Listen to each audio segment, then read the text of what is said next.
Ya, innal hamdalillah nahmaduhu wa nasta'inuhu wa nastaghfiruh wa na'udzu billahi min sururi anfusina wa min sayyiati a'malina. May yahdihillahu fala mudilla lah wa may yudlilhu fala hadiyalah. Asyhadu an la ilaha illallah wa asyhadu anna Muhammadar Rasulullah. Ya ayuhan nasu taqu rabbakumul ladzi khalaqakum min nafsin wahidatin wa khalaqa minha zawjaha wa batha minhuma rijalan katsiran wa nisaa'a wattaqullaha alladzi tasaaluna bihi wal arham innallaha kana 'alaikum raqiba. Insyaallah pada kesempatan sekarang kita akan membahas terkait dengan tahun kesedihan. Apa itu tahun kesedihan? Tahun kesedihan itu adalah saat di mana ujian Rasulullah itu mencapai mencapai puncak-puncaknya gitu kan, mencapai kesedihan yang lebih tinggi. Bahkan kalau yang saya pelajari, ini lebih menyedihkan dibandingkan dengan kekalahan Rasulullah di perang Uhud. Nanti teman-teman belajar, Rasulullah di perang Uhud itu hampir dibunuh, tentu Allah jaga supaya tidak terbunuh. Tetapi dalam kasusnya, Rasulullah itu kepalanya terpukul oleh, pedang ya, eee, bahunya juga terpukul oleh pedang dan Rasulullah sampai bercucuran darah, giginya sampai patah. Itu merupakan hal yang membuat sedih sekali. Nah, tapi ternyata tahun kesedihan itu lebih menyedihkan buat Rasulullah dibandingkan dengan, kekalahan di perang Uhud. Memang seperti apa tahun kesedihan itu, ya?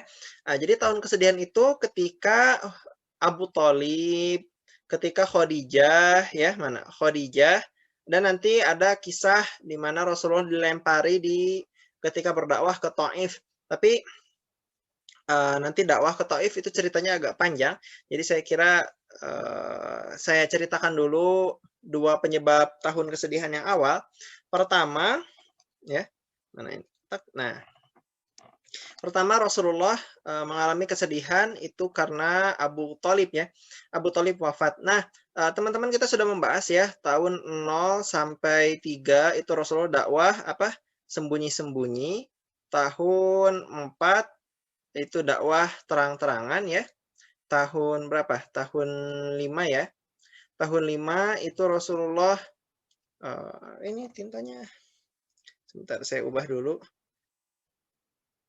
Nah, tahun kelima Rasulullah apa tadi, Rasulullah mulai mengirimkan sahabatnya untuk hijrah ya. Hijrah kemana? Ke Habash ya. Hijrah ya.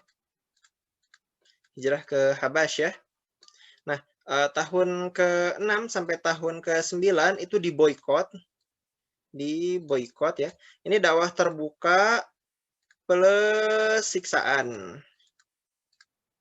Nah, tahun ke-10 itu sudah tidak diboikot, tetapi ternyata Rasulullah kehilangan, ya ini ya, ini justru malah jadi tahun kesedihan. Tahun kesedihan. Nah, ya, jadi dakwah sembunyi-sembunyi, cenderung tidak banyak halang rintangan selama 3 tahun, kemudian tahun keempat mulai berdakwah terbuka dan ternyata, muncul siksaan bagi orang-orang yang lemah. Tahun kelima Rasulullah mengirimkan sahabatnya untuk hijrah ke Habasyah sebagian ya, lebih dari 100 sahabat, nanti pulang di saat perang Khaibar, agak lama berarti. Nah, 3 tahun Rasulullah diboikot, jadi lumayan lama ya diboikot ya. Ini diboikot ini sampai, ya orang orang sehat aja jadi sakit, apalagi orang yang sudah lemah, ya jadi meninggal ya. Makanya kenapa di tahun ke-10 ini sebenarnya adalah ekor dari tahun kesedihan. Yang pertama Abu Thalib pertama sudah 80 tahun, sudah sudah senja usianya. Nah, setelah diboikot ini, Masya Allah, jadi ya sudah tua, menjadi makin sangat lemah dan sakitnya makin serius, maka petinggi Quraisy sekarang khawatir bahwa nantinya, jadi gini, takutnya orang-orang itu, orang-orang Arab ya mengolok-olok petinggi-petinggi Quraisy karena mereka yang sebelumnya memusuhi Abu Thalib tiba-tiba setelah Abu Thalib wafat berebut warisannya. Apa itu warisan dari Abu Thalib? Warisan dari Abu Thalib ini kan Abu Thalib keturunan Bani Abdul Manaf nih. Ayo diulang-ulang lagi. Bani Abdudar ya. Bani Abdudar itu kan ini ya ada hijabah, ada panji perang, ada darun nadwah ya. Kalau Bani Abdul Manaf yang nantinya diserahkan kepada Abu Thalib, Abdul Muthalib kemudian kepada Abu Thalib itu adalah apa? Pelayanan jemaah haji. Pelayanan jemaah haji ya. Nah, jadi Abu Thalib selain sebagai pemimpin Mekah saat itu ya secara personal, secara de facto itu Abu Thalib secara kabilah, secara keturunan, Abu Thalib juga punya peran yang ini merupakan alasan kenapa orang-orang Jazirah Arab memuliakan Ka'bah, memuliakan Mekah, memuliakan Quraisy, ya karena mereka bisa haji di situ dan ternyata penanggung jawab ibadah haji yang melayani ibadah haji adalah Abu Thalib ya. Nah, kalau Abu Thalib sampai wafat, ini dikhawatirkan kalau Rasulullah ini ya, mungkin dikhawatirkan nanti Rasulullah dikasih kepemimpinan walaupun tentu pasti ditolak oleh orang Quraisy, tapi setidaknya Abu Thalib bisa mewariskan apa namanya? Hak untuk pelayanan jemaah haji. Nah, ini bisa repot nanti kalau Rasulullah dikasih pelayanan jemaah ibadah haji, nanti tiap ada jemaah haji Rasulullah yang melayani dan bahkan mendakwahkan. Wah, nanti bisa-bisa Islam tersebar ke Jazirah Arab. Makanya kenapa ini Abu Thalib ketika wafat ini menjadi perhatian besar dari petinggi Quraisy. Oleh sebab itu, petinggi Quraisy pun berkumpul, pembesar-pembesar mereka, ya, ini namanya harus diingat ya, Utbah bin Rabi'ah, Syaibah bin Rabi'ah, ya, Utbah bin Abi Rabi'ah, Syaibah bin Abi Rabi'ah, Abu Jahal bin Hisham, ya, nanti ini Utbah, Syaibah meninggal, Abu Jahal juga meninggal di perang Badar, Umayyah bin Khalaf ia juga meninggal di perang Badar, nanti Abu Sufyan masuk Islam, dan intinya pembesar-pembesar dengan total 25 orang. Jadi ketika Abu Thalib sedang di pembaringan, sedang di kasur, ya saya gambar kasur lah, ya anggaplah kasur ya. Ya gitulah. Anggaplah ini Abu Thalib sedang di pembaringan di kasur, maka Abu Thalib dikelilingi oleh para pembesar Quraisy yang sampai jumlahnya 25 orang. Belum meninggal sih, masih dijenguk ya, masih di ujung hayatnya.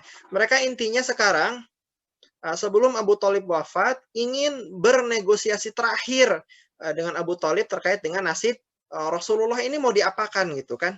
Dari dulu mereka ingin bunuh Rasulullah tapi Abu Thalib menolak kan, jangan dibunuh. Kira-kira Rasulnya harus diapakan gitu. Jangan sampai nanti urusan jadi ribet, nggak jelas ketika nanti Abu Thalib meninggal.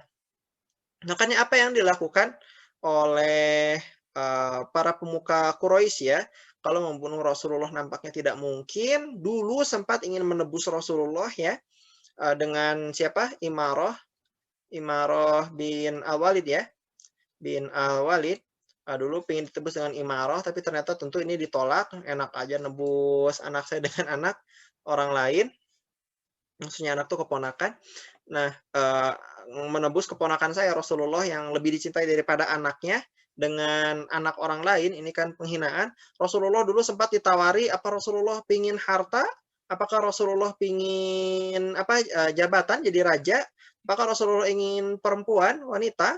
Nah, ini semua Rasulullah tolak gitu ya. Andaikan Rasul dikasih matahari atau bulan ya, ya anggaplah itu bulan. Nah, itu itu Rasulullah tidak akan mau menembusnya sampai Allah menangkan Rasulullah atau sampai Rasulullah binasa karena dakwah Islam. Nah, akhirnya di perjanjian ini sebelum Abu Thalib wafat, karena dulu pernah ditawarin itu Rasulullah tetap nolak, para petinggi Quraisy menawarkan tawaran terakhir, gimana kalau kita, mungkin kalau bahasa sekarang itu liberal aja gitu kan. Oh, liberal gimana gitu kan? Gini, Rasulullah itu silahkan, dakwah ya, dakwah ya, terus, membina umatnya gitu kan, membina umat gitu ya dan sebagainya. Tetapi jangan larang untuk berbuat kesyirikan. Ya, jangan singgung-singgung urusan berhala, jangan larang petinggi Quraisy, jangan ya segala macam bahwa kita hidup bareng-bareng mulai dari ini gitu kan. Yang mau masuk Islam bareng-bareng ya, yang mau murtad ya murtad, yang mau musyrik silahkan, jangan saling mencela, jangan saling berhadapan, udah kita hidup bareng, hidup rukun bersama-sama. Ini tawaran terakhir yang mana sebenarnya kalau isi kepala kita ya, mungkin, kita-kita di sini, saya nggak ya mungkin bisa jadi saya doang, tapi ya kemungkinan kita-kita ini berpikir, "Wah, ini tawaran yang bagus," gitu kan. Rasulullah kan sebelumnya dipersekusi, disiksa ya, dihalang dari segala macam, sekarang ditawari buat, liberal gitu ya, buat bebas. Rasulullah Islam, sama siapa aja yang mau ikut, tapi jangan ganggu, jangan, amar ma'ruf maaf, jangan nahi mungkar ke yang orang-orang musyrik gitu ya, yang menyembah berhala, udah gitu. Tapi Rasulullah nggak mau. Rasulullah malah menawarkan ya kepada mereka, Rasulullah punya daripada kayak gitu, Rasulullah punya yang lebih baik. Apa yang lebih baik? Yaitu, jadi ya ada 25 petinggi gitu ya ngedengerin Rasulullah.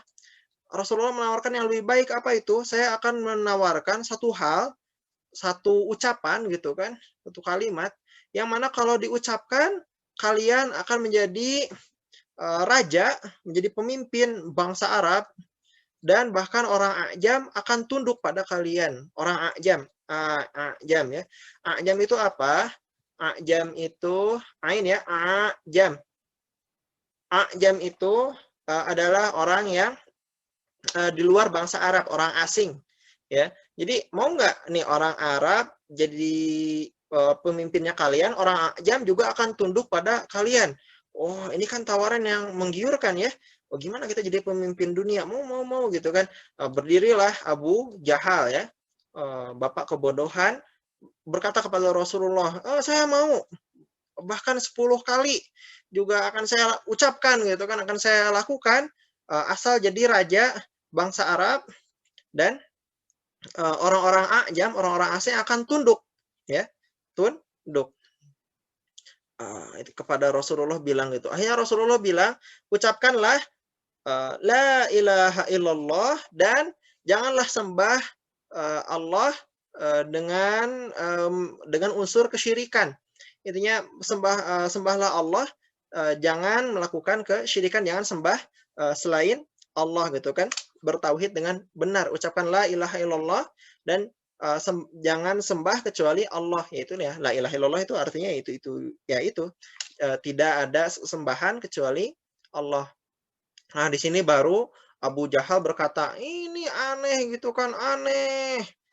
Mana ada yang kayak gitu kan. Ini merupakan hal yang diada-adakan." Nah, terkait peristiwa ini Allah menurunkan Quran surat Shad ayat 1 sampai 7, 1 sampai 5-nya teman-teman bisa 1 sampai 4-nya maaf, 1 sampai 4-nya bisa dibaca sendiri, tapi ayat 5 dan 7-nya ini terkait dengan perkataan Abu Jahal. Apa kata Abu Jahal? Kata Abu Jahal, "Mengapa ia menjadikan tuhan-tuhan yang awalnya banyak ini satu saja gitu kan? Sungguh ini benar-benar suatu hal yang sangat mengherankan." Ujab ya, sangat yang ya itu mengherankan, aneh gitu kan. Akhirnya Abu Jahal berkata kepada petinggi Quraisy yang lain, "Udah kita mah capek-capek jenguk Abu Thalib 25 orang buat negosiasi terakhir sama Rasulullah. Percuma udah." Akhirnya Abu Jahal berkata kepada yang lain, "Pergilah kamu ya kepada pemimpin-pemimpin Quraisy dan tetaplah menyembah Tuhan-Tuhanmu." Oh, jadi berhala-berhala itu tetap disembah aja. Sesungguhnya ini benar-benar suatu hal yang telah dikehendaki. Ini hal yang dianggap benar, yang sesuai dengan keinginan Allah bagi Abu Jahal gitu kan. Kami tidak pernah mendengar hal ini dalam agama yang terakhir. Ini mentauhidkan Allah adalah hal yang diada-adakan.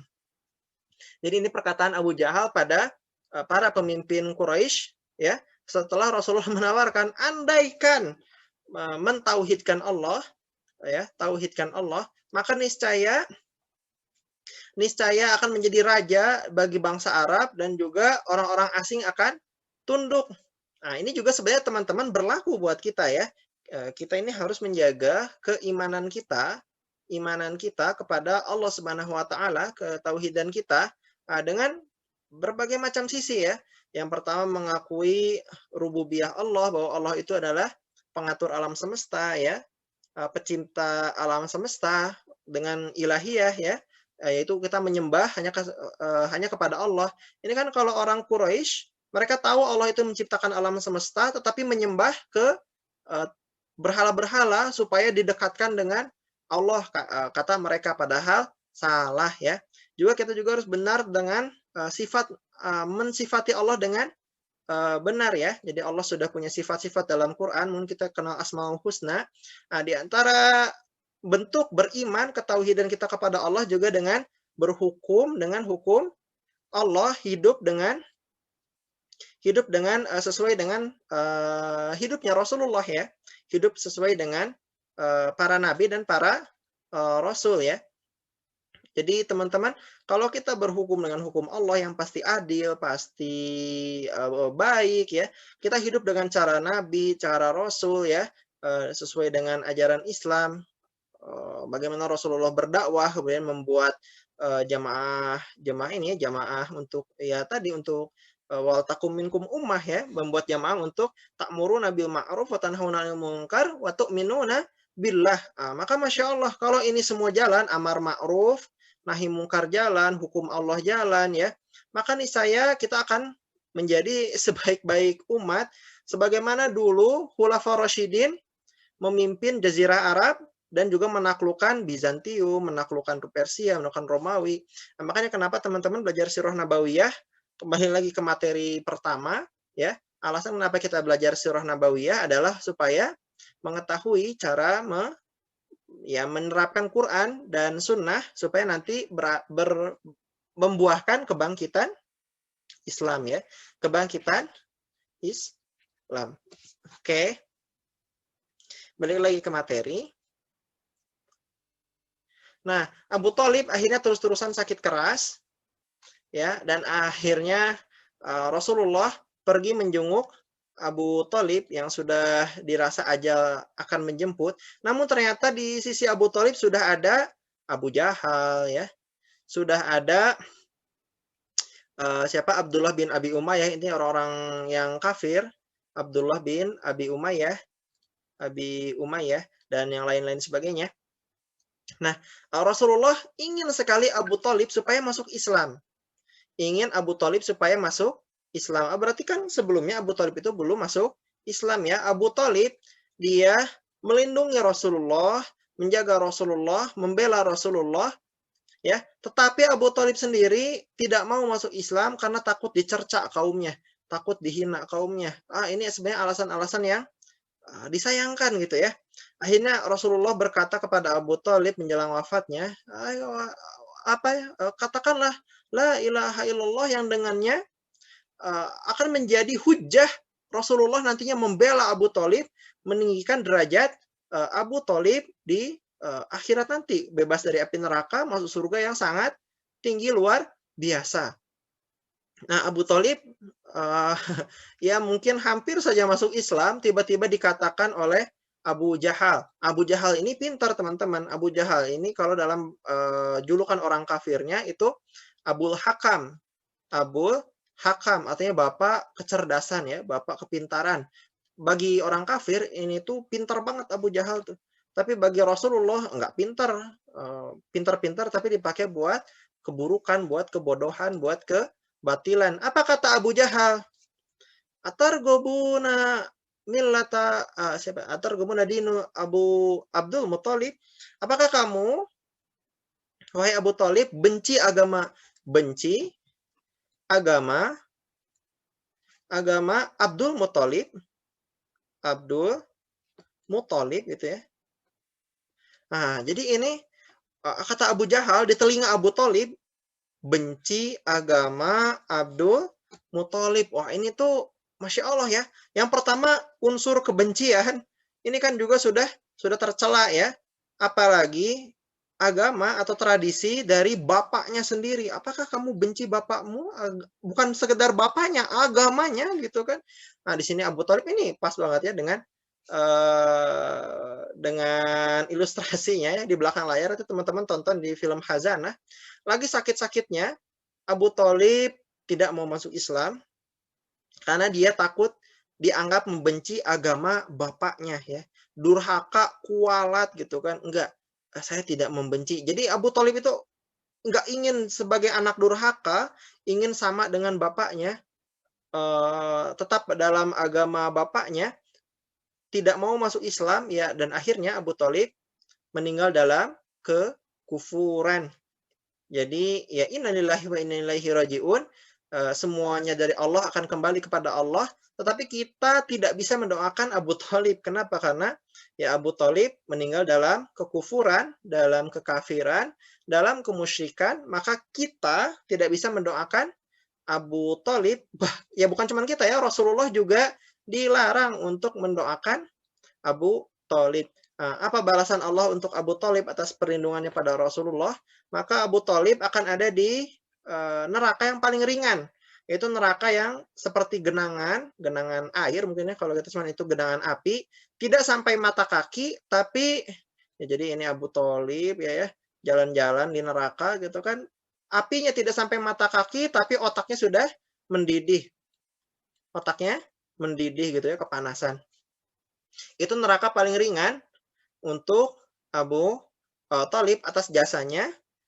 Andaikan bukan karena ya istilahnya menolong Rasulullah ya, menjaga Rasulullah, bahkan menyuruh anak-anak Abu Thalib untuk masuk Islam, ini saya Abu Thalib akan ada di darkil asfali minan nar gitu ya, di dalam dasar neraka. Tetapi karena pertolongan Allah, jasa Abu Thalib pada Islam itu besar, maka Abu Thalib ada di neraka yang paling ringan. Tapi yang paling ringan aja kayak gitu ya. Yang nginjak di telapak kakinya 2 sendal api neraka gitu kan. Di genangan-genangannya neraka itu aja membuat otak mendidih. Makanya teman-teman ini serius ya, mohon dijaga ketauhidan kepada Allah. Unsur ketauhidan kan banyak ya, unsur keimanan tuh banyak. Kita harus mengakui Allah menciptakan alam semesta ya, mengatur semesta alam ya, kemudian menyembah Allah saja, tidak menyembah selain Allah ya. Kemudian juga kita harus mensifati Allah sesuai dengan apa yang disifati, bagaimana Allah mensifati dirinya sendiri dalam Quran. Kemudian juga kita jangan lupa berhukum pada hukum Allah ya, hukum Allah dengan semampu kita. Contohnya teman-teman, yang ini ya ini sebenarnya di luar surah Nabawi ya, tapi ini singkat saja.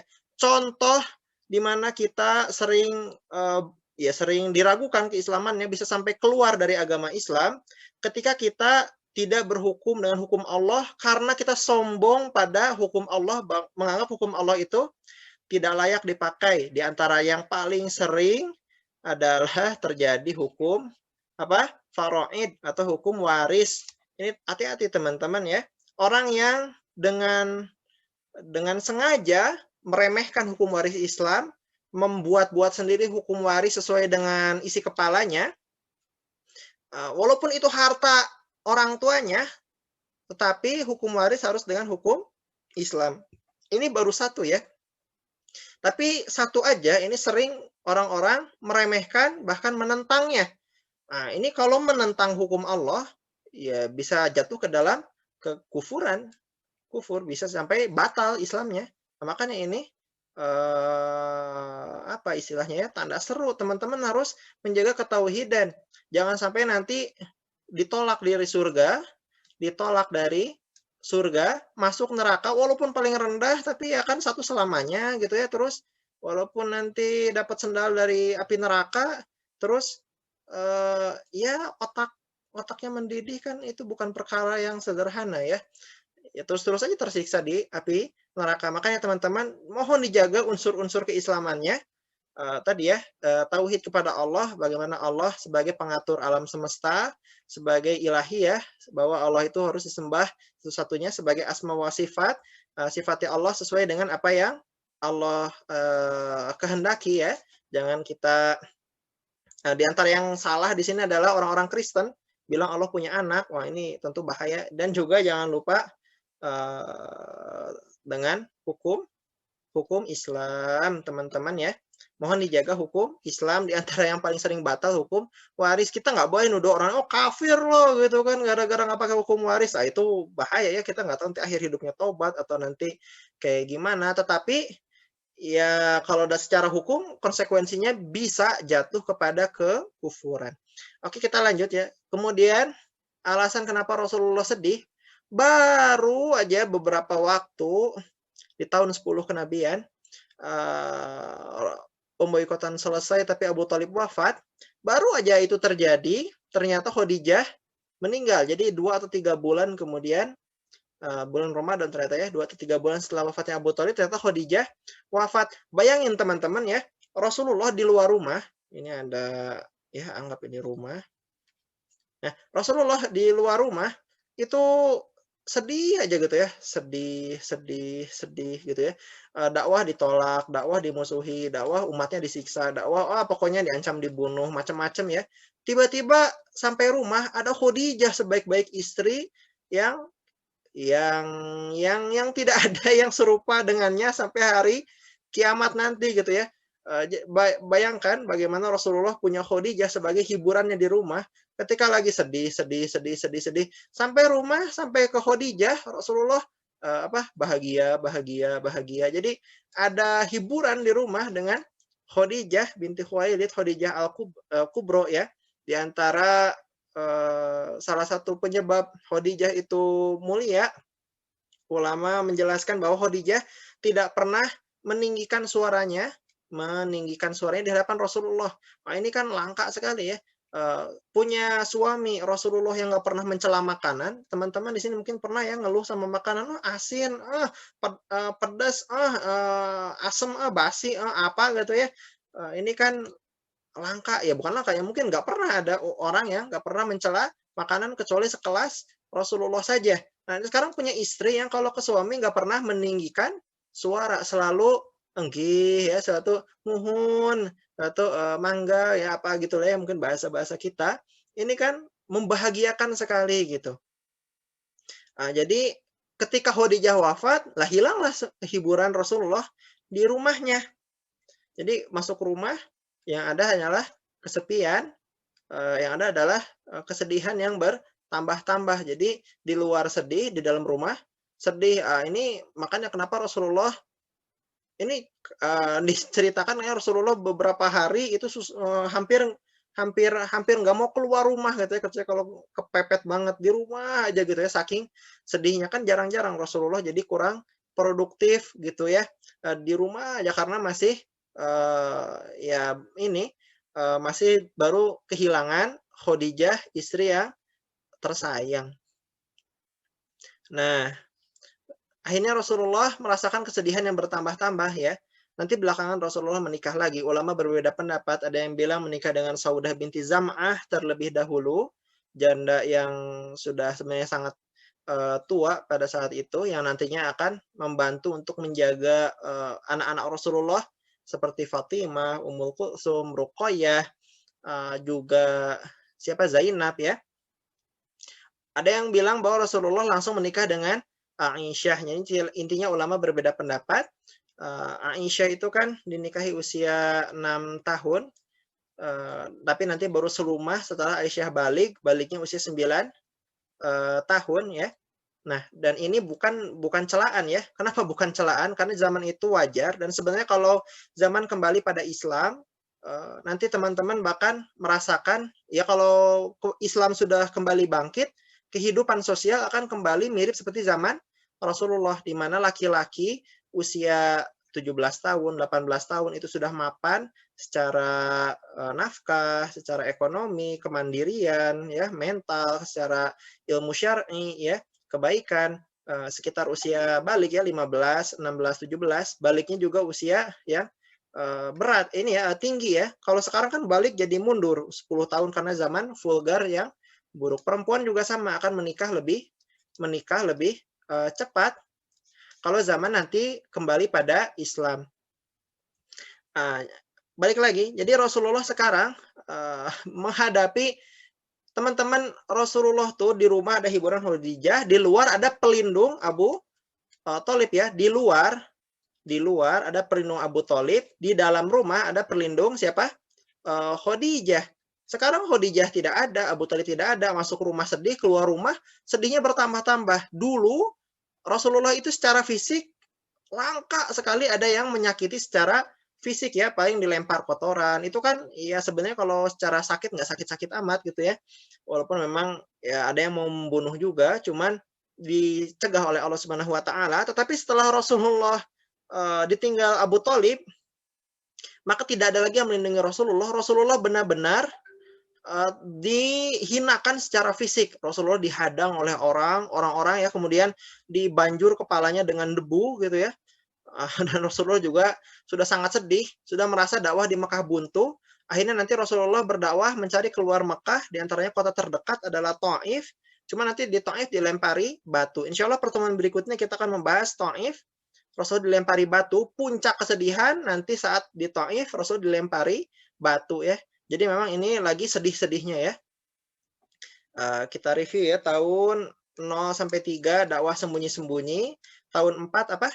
Dakwah terbuka, tahun 5 apa? Hijrah ya, bagi sahabat yang nggak kuat disiksa. Tahun 6 sampai 9 diboikot, tahun 10 tahun kesedihan. Nanti sampai tahun ke-13 kenabian tahun 11 tahun berapa nanti Rasulullah itu dapat dakwah berhasil ke Yathrib. Insya Allah kita lanjut di pertemuan besoknya. Ini 3 menit lagi sisa. Silakan teman-teman kalau mau bertanya, mungkin 1-2 pertanyaan bisa saya jawab, tetapi nanti kalau tidak terjawab di sini bisa di grup ya. Ada Ustadz Edi yang insya Allah lebih alim untuk nanti menjawab pertanyaan. Ini apa? Assalamualaikum, waalaikumsalam warahmatullahi wabarakatuh.